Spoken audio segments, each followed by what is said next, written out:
Hello மக்களே! 30 days intermittent ஃபாஸ்டிங்கில weight loss பண்ணிட்டுருக்கோம். அதில வந்து 12 டேஸ் ஓடிருச்சு. இது வந்து 13 டேயோட வீடியோ தாங்க இது. 59.300 இல்லன்னா 600 இல்லன்னா 60. 59 டூ 60 மாறி, மாறி, மாறி, மாறி வந்துட்டுருக்கு. அதாவது கொஞ்ச நாள் ஒரு நாள் கார்ப் கொஞ்சம் அதிகமா எடுத்துட்டோம் அப்டின்னா 60 போயிருது. கொஞ்சம் கார்ப் கம்மி பண்ணிட்டோம் அப்டின்னா 59 சம்திங் இருக்கு. இப்போதைக்கு அதில தாங்க போயிட்டுருக்கு. அன்னைக்கு வந்து பார்த்தீங்கன்னா, எனக்கு ரொம்ப ஒரு மாரி காலையிலேயே பசிக்க ஆரம்பிச்சுருச்சு. அன்னைக்கு 13 டே அன்னைக்கு ஒரு மாரி ரொம்ப ஃப்ரஸ்ட்ரேஷனா அது ஒரு ஒரு நாள் அப்படிதான் இருக்கும் நம்மளுக்கு. நம்மளுக்கே ஒரு டிமோட்டிவேட் மாரி ஆகும். எனக்கு மார்னிங் நான் எந்திரிச்ச உடனே பொதுவாவே நம்மளுக்கு வந்து எத்தனையோ 1000க்கு மேல சொல்றாங்க. எத்தனையோ கவுண்ட்டு. அந்த அளவுக்கு வந்து நம்மளுக்கு நெகட்டிவ் தாட்ஸ் வந்து வருமாம். அதெல்லாம் தாண்டி தான் நம்ம ஒதுக்கி வச்சுட்டு நம்மளோட டே வந்து ரன் பண்றதுக்காக நம்ம பூஸ்டப் பண்ணி, பண்ணி, பண்ணி, பண்ணி ஓடணும். நம்ம ஒரு 10 நாள் 12 நாள் கடைபிடிச்சிட்டோமே அப்படின்ட்டு நம்மளுக்கு நம்மளே எனக்கு கொஞ்சம் நானே அப்படியே இது பண்ணிக்கிட்டு எனக்கு ரொம்ப டல்லா இருக்க மாரி, ஒரு மாரி 11:00 தான் சாப்பிட ஆரம்பிப்பேன். ஆனா இன்னைக்கு காலையிலேயே ஒரு மாரி டயர்டாவே இருந்துச்சு. ஸ்ட்ரெஸ்ஸா ஒரு மாரி மைண்டு சரியில்லாத மாரியே இருந்துச்சு. மைண்ட்ல சரியில்லாத ஒரு மாரி சாப்பிடணும் போல இருந்துச்சா, இல்ல ஒரு மாரி டல்லா இருந்த மாரியே இருந்துச்சு டேவே. அதனால என்ன பண்ணேன், காலையிலேயே நான் 6:00க்கே ஒரு காஃபி குடிச்சிட்டேன் மக்களே. அதுலேருந்து என்னோட ஈட்டிங் விண்டோ வந்து இன்னைக்கு ஸ்டார்ட் ஆயிருச்சு. இன்னைக்கு வந்து இன்டர்மிட்டன்ட் ஃபாஸ்டிங் நான் ஃபாலோ பண்ணல. அதாவது என்னைக்காவது ஒரு நாள் உங்களுக்கு முடியல அப்படின்னா, நீங்க வந்து ஸ்கிப் பண்ணிக்கலாம். ரொம்ப கம்பல்சரி இது பண்ணணுன்ட்டு இல்ல. உங்களால முடிஞ்ச அளவு ஃபாலோ பண்ணுங்க. ரொம்ப ஸ்ட்ரகிள் பண்ணி இது பண்ணியும் பண்ண வேண்டாம். ஓகேவா? அப்புறம் எனக்கு இந்த டே வந்து இப்படிதான் இருந்துச்சு. ஆனா வந்து இன்னும் ஒரு 2 நாள் கழிச்சு, அதாவது 15 டேஸ் முடிஞ்சு நான் கொஞ்சம் சின்சியராவும், கொஞ்சம் ஸ்ட்ரிக்ட்டாவும் ஃபாலோ பண்ணணும்னு நெனைக்கிறேன். பார்க்கலாம் நல்லா பண்ணுவோம். அதனால காலையில வந்து ஒரு காஃபி குடிச்சேன். அதுக்கப்புறம் 8:00 வந்து நான் வந்து எப்பவும் வந்து 11:00 சாப்பிடுவேன். இன்னைக்கு பார்த்தீங்கன்னா 8:30க்கே நான் வந்து பிரேக்ஃபாஸ்ட் வந்து எடுத்துக்கிட்டேன். ஏன்னா இன்னைக்கு ஒரு மாரி இருந்துச்சு இந்த டே. சரி ஓகே நம்ம காலையிலே சாப்பிட ஆரம்பிச்சிட்டோமே அப்படின்ட்டு பிரேக்ஃபாஸ்ட்டும் 8:30 போல வந்து நான் எடுத்துக்கிட்டேன். இது வந்து நான் வீட்டுக்கு வந்துட்டு ஒரு கொஞ்சம் சரி நம்ம நடக்கவும் இல்ல இன்னைக்கு. ஏன்னா நான் காலையில சாப்பிட்ற டைம் தான் வந்து நான் கொஞ்சம் வாக் போவேன் அங்கே ஆஃபீஸில். ஆனால் வந்து இன்னைக்கு போகல. அந்த டைமே வந்து நான் சாப்பிட ஆரம்பிச்சனால, சரி வீட்ல வந்து கொஞ்சம் நடந்துடலாம் அப்படின்ட்டு சின்ன சின்ன ஒர்க் அவுட்லாம் கொஞ்சம் பண்ணிடலான்ட்டு ஒரு 1/2 அன் ஹவர் கிட்ட வந்து கொஞ்சம் பண்ணிட்டு இருந்தேன். சரி இதையாவது இந்த டேல இதையாவது கவர் பண்ணுவோம். எனக்கு வந்து கொஞ்சம் கார்ப்ஸ்லாம் எடுத்துக்கிட்டோமே அப்படின்ட்டு நான் வந்து சின்ன சின்ன ஒர்க் அவுட்லாம் பண்ணிக்கிட்டு இருக்கேன். ப்ராப்பராலாம் ஒர்க் அவுட் தெரியாது மக்களே. இதை பார்த்தா உங்களுக்கே காமெடியா இருக்கும். நம்ம கை காலை சும்மா அசைக்கிறது தாங்க என்னை பொறுத்த வரைக்கும். அதிலே வந்து ரொம்ப ஒரு சில டைம் ரொம்ப நாள் கழிச்சு பண்ணும்போது ஒரு சிலருக்கு நம்ம ஸ்டார்ட்டிங்கில் பண்ணும்போதெல்லாம் அப்படியே சுளுக்கு மாரி பிடிச்சிக்கிறோம், இது பண்ணோம். அப்புறம் சின்ன சின்ன யோகா ஸ்டெப்ஸ்லாம் எனக்கு கொஞ்சம் தெரியும். அது ப்ராப்பரா தெரியாது. அத வந்து நான் கொஞ்சம் கொஞ்சம் பண்ணிகிட்ருப்பேன். இது வந்து பார்த்தீங்கன்னா, நம்ம இப்படி நீங்க எதுவுமே தெரியல அப்படின்னா, ஜூம்பா வீடியோ நெறையா இருக்கு மக்களே. பிகினர்ஸ்க்கானதும் இருக்கு. கொஞ்சம் எக்ஸ்பீரியன்ஸ் ஆனவங்க பண்றதும் இருக்கு. நம்ம பாட்டுக்கு ஜூம்பா வீடியோ வந்து நம்ம டிவில போட்டுவுட்டு, நீங்க அவங்க பண்ற ஸ்டெப்பையே பண்ணலாம்.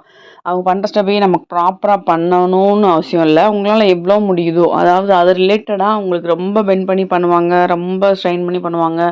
எடுத்த எடுப்பில நம்ம அந்த மாரி பண்ண முடியாது. ஆனா, சின்ன சின்ன மூவ்மெண்ட் அவங்க 80% பண்ணாங்கன்னா, நம்ம அதில ஒரு 50%ஆவது பண்ணலாம். பண்ணும் போக போக போக போக உங்களுக்கு வந்து நம்மளுக்கே ஒரு ஐடியா கிடைக்கும். சரி இந்த ஸ்டெப் எப்படி பண்ணலாம்? இத இன்னும் கொஞ்சம் பெண்ட் பண்ணலாம். அந்த மாரி ஒரு ஐடியா கிடைக்கும். அதனால என்னன்னா, கொஞ்சம் வந்து ஆனா வந்து ஃபுல் அண்ட் ஃபுல் ஒரு சிலர் என்ன பண்ணுவாங்கன்னா, ஜிம் போறேன் அப்படின்னு சொல்லிட்டு போயிட்டு, நல்லா ஒர்க் அவுட் பண்ணிட்டு, அந்த ஒர்க் அவுட் பண்ண இதில வந்து நல்லா வீட்ல வந்து நல்லா ஃபுல் கட்டு கட்டிட வேண்டியது. இந்த மாரி தப்பு நடக்கிறதுக்கு, என்ன பொறுத்தவரைக்கும் நீங்க ஹெவியா ஒர்க் அவுட் பண்ணாம, மைல்டா உங்களால முடிஞ்ச ஸ்டெப்ஸ வந்து கவர் பண்ணிக்கிட்டு, அ நீங்க வந்து நல்ல ஃபுட்டு வந்து கண்ட்ரோல் பண்ணாலே வந்து உங்களோட வெயிட் வந்து தாராளமாக குறையும். ஓகேவா? இது என்னோட எக்ஸ்பீரியன்ஸ்ல நான் சொல்றேன். நெறைய வீடியோஸ் அச்சீவ் பண்ணவங்க வீடியோஸ்லாம் பார்த்துட்டும், நான் என்னோட ஓன் எக்ஸ்பீரியன்ஸ்லயும் நான் சொல்றேன். நீங்க வெயிட் லாஸ் பொறுத்தவரைக்கும் 80% வந்து நீங்க வந்து டயட் கண்ட்ரோல் தான். 80% நீங்க நம்ம வயித்துக்குள்ள, வாய்க்குள்ள என்னத்த போடுறோமோ, அத வந்து நம்ம பார்த்து ரொம்ப கவனமா எடுக்கணும் மக்களே. 80% நீங்க அதில கவனம் செலுத்தணும். இன்னும் ஒரு 20% தான் நம்மளோட ஒர்க் அவுட்டோ, வாக்கிங்கோ எதுவா இருந்தாலும். நீங்க ஒர்க் அவுட் ஜிம்மு போயிட்டு ஹெவியா பண்றத விட, வீட்ல உங்களால முடிஞ்ச அளவு, இல்ல பக்கத்துல பார்க் போலான்னா போலாம். இல்லன்னா வெளியில உங்க ஸ்ட்ரீட்லயே நடக்க முடிஞ்சா கூட நடக்கலாம். ஈவினிங்ல ஒரு 1/2 அன் ஹவர் வெயில் தாழ இல்ல நைட்டு டின்னர் முடிச்சுட்டு உங்க வீட்டுக்குள்ளேயே, இல்ல உங்க ஸ்ட்ரீட்டுக்குள்ளேயே, இல்லன்னா உங்க வீட்டு மொட்டை மாடியில உங்களுக்கு எது முடியுதோ, ஓப்பன் ஏர்ல நடந்தா இன்னும் சூப்பர்ன்னு சொல்றாங்க. அந்த மாதிரி உங்களுக்கு யாராவது நம்ம ஃப்ரெண்டுங்க யாராவது செட்டு கிடச்சா நீங்கள் ரெகுலராக கூட போகலாம். நீங்கள் அந்த மாதிரி நீங்கள் பழகிக்கிட்டிங்கன்னா நம்ம வெளி காற்றும் நம்மளுக்கு கிடைக்கும்போது நல்லாயிருக்கும். வீட்டுக்குள்ளே சின்ன மாடின்னு வச்சுக்கோங்களேன், நம்ம அதே சுற்றி சுற்றி வரும்போது கொஞ்சம் மூட்டு வலிலாம் வர்றதுக்கு வாய்ப்பு இருக்குன்ட்ருக்காங்க. வேறு வழி இல்லை நம்மளால். நான்லாம் பார்க்குலாம் போகிறதில்ல. முன்னாடி ரெகுலராக போயிட்டுருந்தேன். இப்போ வந்து போக முடியல. சோம்பேறித்தனம் தான். எப்பயாச்சும் போகணும்னு நினச்சா போகிறது. இப்போ ரொம்ப நாளாச்சு போகவே இல்லை. நான் நடந்தால் வீட்டுக்குள்ளே தான் நடப்பேன், இல்லைன்னா மாடியில், அவ்வளோதான். அந்த மாதிரி உங்களுக்கு எங்கே முடியுதோ, இன்கேஸ் மாடியே இல்லைப்பா எங்களுக்கு அப்படின்னா 10க்கு 10 ரூம் இருந்தால் கூட போதும். ஒரு டிவியை போட்டுவிட்டு இல்லைன்னா ஒரு ஃபோனை போட்டுவிட்டு நீங்கள் பாட்டுக்கு ஜூமாக போட்டுவிட்டு நம்ம இருக்கிற இடத்துலேருந்தே நீங்கள் வந்து பண்ணலாம். ஓகேவா? அதனால் 80% நீங்கள் டயட்டை வந்து ஃபாலோ பண்ணுங்கள். ஃபுட்டை வந்து கண்ட்ரோல் பண்ணுங்கள். நீங்கள் டயட்னா எனக்கு டயட் தெரியாது அப்படின்னு சொல்லாதீங்க. நீங்கள் சாப்பிட்ற சாப்பாடை பாதி சாப்பிடுங்க, அவ்வளோதான். இதுதான் நான் ஷார்ட்டாக சொல்கிறேன். நீங்கள் 4 இட்லி சாப்பிட்டீங்கன்னா 2 சாப்பிடுங்க. அதில் வந்து ப்ரோட்டீன் சேர்த்துக்கோங்க, ஃபைபர் சேர்த்துக்கோங்க. இப்போ இன்றைக்கி வந்து பார்த்தீங்கன்னா எனக்கு சாப்பிடும் போது கிரேவிங்ஸாக இருந்தது. ஆனால் வந்து நான் இட்லி சாப்பிட்டு கிட்டத்தட்ட 1 வீக் மேலே 2 வாரம் ஆச்சு நான் இட்லி சாப்பிட்டு. லாஸ்ட் வீக் பார்த்தீங்கன்னா ஒரே ஒரு நாள் வந்து நான் வந்து தோசை சாப்பிட்டேன். அப்புறம் வந்து பார்த்தீங்கன்னா இன்றைக்கி சாப்பிடும் போல இருந்துச்சு. அதனால் வந்து 2 இட்லி ப்ரோட்டீனுக்காக, ஒரு வந்து முட்டை ஆம்லெட் சொல்லுவாங்கள்ல, ஒரு ஆம்லெட்டு 2 இட்லி வந்து நான் மார்னிங் எடுத்துக்கிட்டேன். அதை வந்து முடிச்சுட்டு அப்புறம் வந்து 11 வந்து ஒரு காஃபி குடித்தேன். இன்றைக்கி காஃபி எக்ஸ்ட்ரா ஆயிடுச்சு. எப்போவும் 2 தான் குடிப்பேன், இன்றைக்கி கொஞ்சம் 3 ஆயிடுச்சு. அதாவது ஆஃபீஸில் குடிக்கும்போது சின்ன கப்பு தான், இருந்தாலும் வந்து அது கண்ட்ரோல் இருக்கணும் எனக்கு. இன்றைக்கி கொஞ்சம் கிரேவிங்ஸ் அதிகமானதுனால இதுவும் ஆயிடுச்சு.